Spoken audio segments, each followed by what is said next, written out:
welcome to WDG TV, the voice of UK construction. First of all, the message I want to get out there, the WDG Employment App is now available on Google Play and the iTunes Store. It's totally free for contractors. You only pay 9% over the worker's wage when you hire a worker. For workers, it's a totally free service that allows you to first of all get a higher pay rate, because again, as I mentioned over and over again, you're not having to pay for the agency's overheads, and as well as that, when you start working, there are no umbrella fees at all. That's right, no umbrella fees. So download the WDG Employment App. It's the yellow hard hat with a white background. It takes about 2 minutes. There's a mini profile there where you can do the full profile. It's totally free. Fill out the form on the app, and you'll go live in seconds, and you'll be given work within 25-mile radius of your trade. Thank you.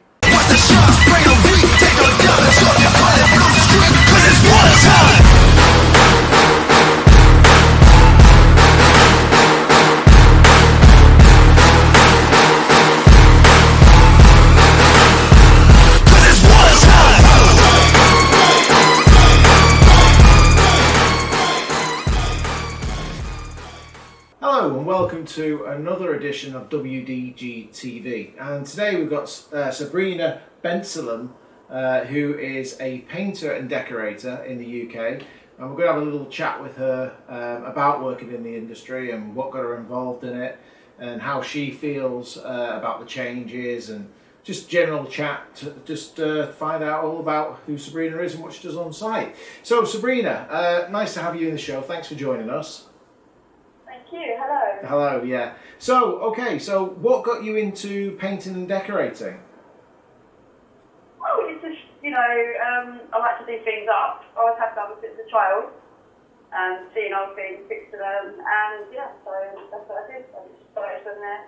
Right, and how long have you been in the painting decorating industry? Oh, I've been painting for about 18 years. Oh, okay. Well, and paint for hanging as well. Oh, okay. And what type of projects do you do? Residential, obviously, on site as well. All sorts, really. Yeah. Right. And did you serve any kind of apprenticeship or anything to any kind of apprenticeship? Over the years, yeah. I mean, over the years, I've been lucky enough to work with quite a few good people that have taught me. Okay. Everything that. And obviously after that I had to go to college anyway, but right. I was lucky, I've through the years, quite a few people have taken me under their wing and shown me the right way to do things, and you're always learning in this game anyway. Yeah, that's true, that's really true. Yeah, so you said you've been in the industry, what, for 18 years? Yeah. Yeah, I mean, I always ask all my guests this. How do you feel? How do you see the change over the past 18 years working in the? I mean, especially as generally, as we all know, construction sites are usually around about 99% men. So I'd imagine that's laxed a bit over the last 18 years. How do you remember it when you first started?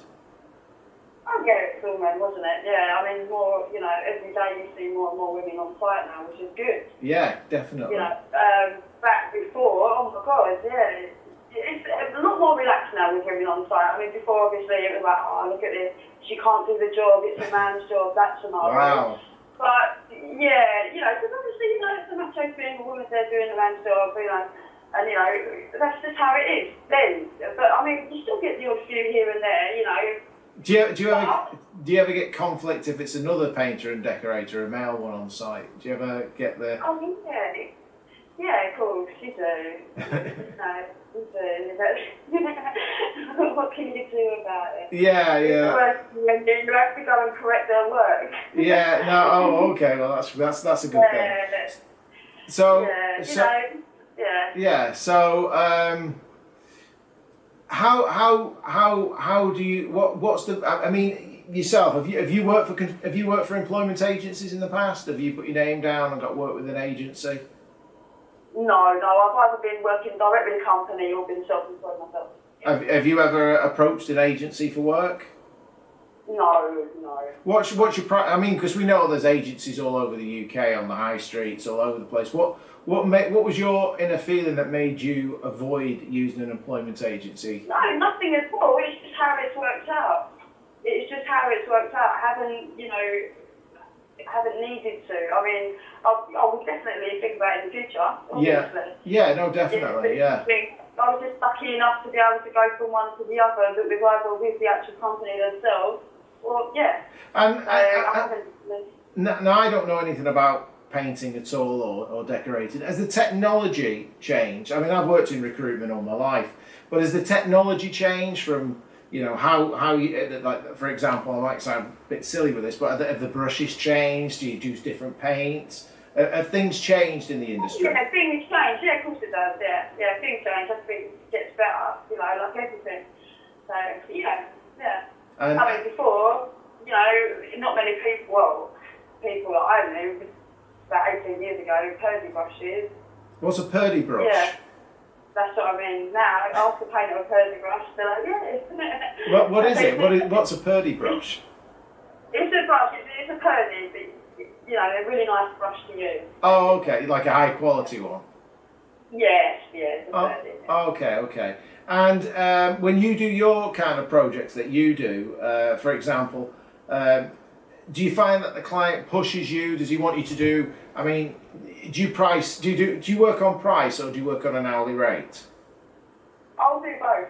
Okay, right. So do you do the price? Because I know that you said that you're wanting to push your own business. So you as a business, what will you do? Will you go onto a job and you'll give a price for a room, or will you charge price? Yeah. by a price? Okay. Okay. So and when I'm just trying to understand it. So you go into a property, and what your business? Because I know you're trying to build your business. Are you going to be mainly dealing with residential? Yes. That's what I would rather do. Yeah. Right. Yeah. Okay. And then you've got the offices and that type of thing. You prefer to stay away from that kind of work. You'd like to do the bedrooms and living rooms and that type of thing. Yeah, the more, you know, the homely approach, that's sort of, yeah. And how long have you been trying to build your business, Sabrina? Oh, literally, it's basically coming up and running now. I'm designing the website myself as well. So, okay, all right, yeah. Okay. And how are you doing the website through? Is it Wix? Is it? Are you doing it through Wix, or are you getting somebody to do it for you? No. It's called Irons, I think.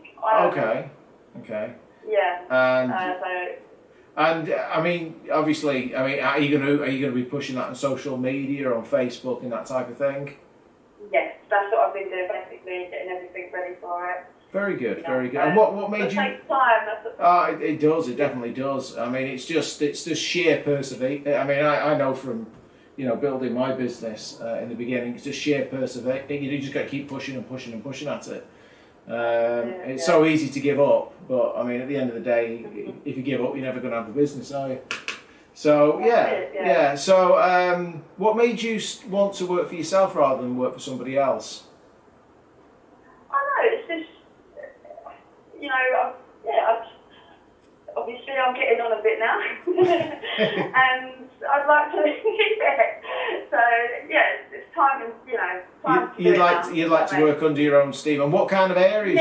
What kind of areas are you going to cover in the country? Which kind of areas? London, Essex, obviously, all over really. That's fine. Right. Okay. Fine. Brilliant. And it's residential.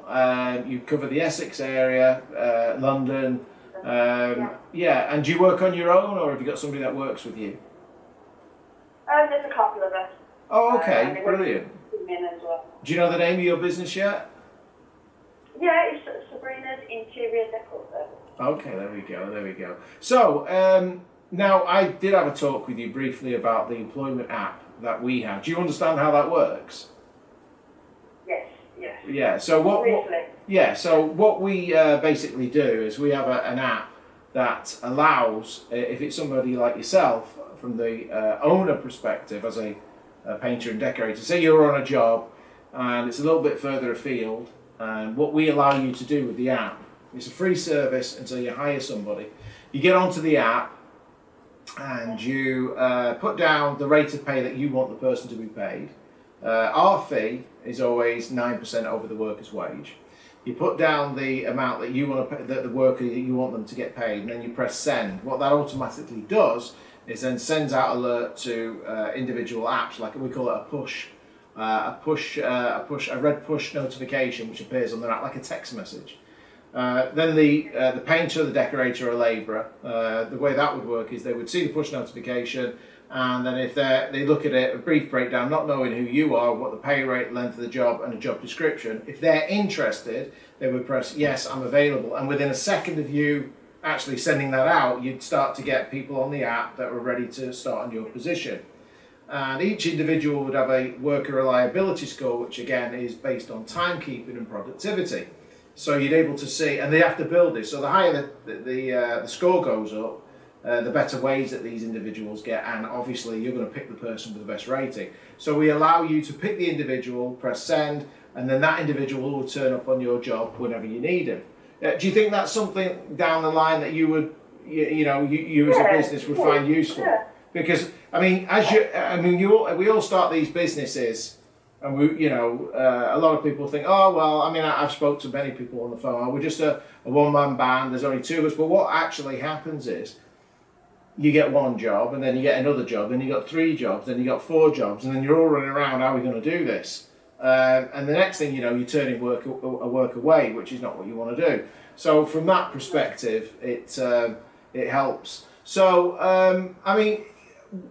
obviously, you're a woman working in the basically a man industry, if you like, and it is changing. But what advice, Sabrina, would you give if there's somebody like yourself, and she wants to get involved in painting and decorating, and she doesn't really know how to do it? What advice would you like to give to somebody starting out in the industry? What's the best advice you could possibly give?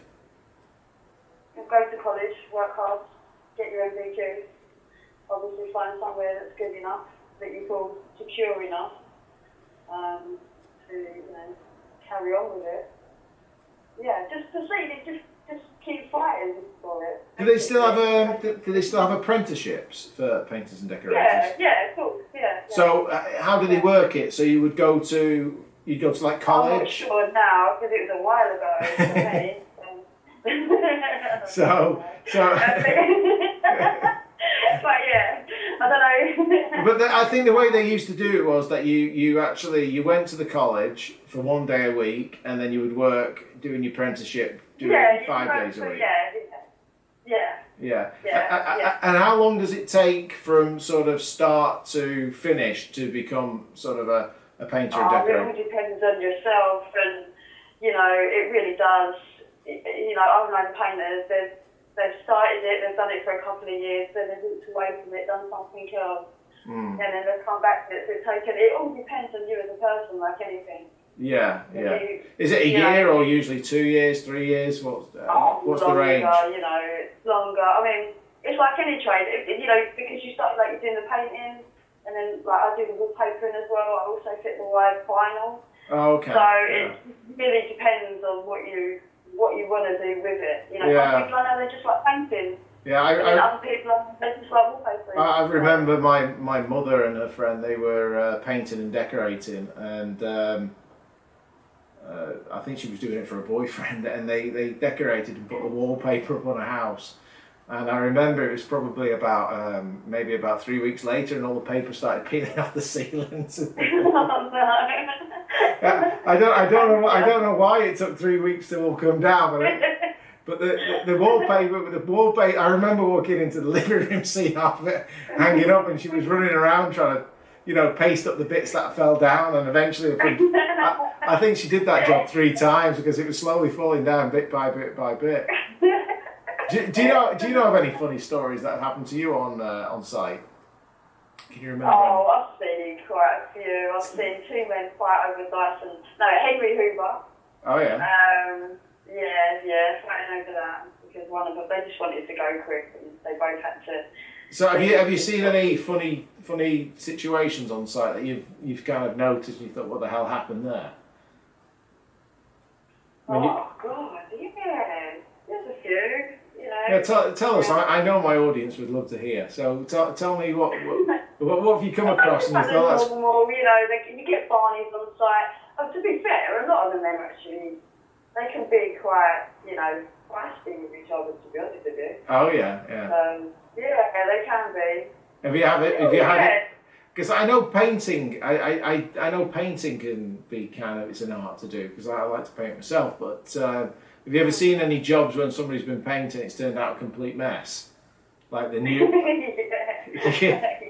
Because I would imagine that everybody can in their deep, they think, oh yeah, I can paint and decorate. Of course I can, you know. And then there's some jobs I've been, and you look and you think, my God, a child could have done that. Yeah. You know, it's and I think it's a lot to do with the paints, isn't it? That they have that because is it a little bit of paint on the brush or a lot of paint on the brush? I mean, what's the or is it the fact that you? Because I'm a complete novice at this. Is it like? It's all about the prep work. The prep work. Once you do the prep work correctly and everything, and you put the paint on there, yeah, the end result is good. See, a lot of people always say, "Oh, I can paint," but it is, like you said, an art. To be fair. Oh yeah, it's an art. It's an art, and I remember when I was a student, I got my first apartment, and for some crazy reason, I decided to paint it red. And it was so wishy-washy. It was like dark red, light red, dark red. I think they did more, yeah. They literally had to go through the whole. I mean, I remember when the lady who owned the property came in. I mean, the look on her face, which it just looked like, you know, like it was like red, light red, dark red, light red, and you could see the brush strokes. It looked like a 5-year-old. Who'd been drinking severely did it, you know. But that's from my experiences on that. So, yeah. So well, I mean, it's been fantastic talking to you, Sabrina. And if either you're looking for workers or you want to, you know, go on it and try it yourself, the WDG Employment App will be available on Thursday of I think it's the 29th. I may have that date wrong, but I believe it's the 29th. And so I mean that would be that. So tell us about it, just so do you know what your website's going to be yet? Do you know what your page is going to be? Oh, it's www.sabrinasinteriordecorservice.co.uk. Okay. And you work in the Essex and London area. Hey. Yes. Folks, I mean, obviously Sabrina knows what she's doing. You know, either she'll be on the app or just look her up on the internet and you know, fire some work her way. Obviously, she knows what she's doing. She's been out there a long time, and you know, I definitely think a nice bubbly person just doing your decorated rather than some miserable worker, I would go a long way. All right, well, thanks Sabrina, and you have a nice evening. It was lovely chatting to you. You too, and thank you. All right, and you take care. Thank you. Bye now. There you have it. So another week of WDG TV. Great chat with Sabrina. I hope she encourages all you female painters and decorators to go out there and go to college and get your apprenticeship and you know, obviously have a great career like Sabrina. Thank you, and we'll see you again very soon. Thank you.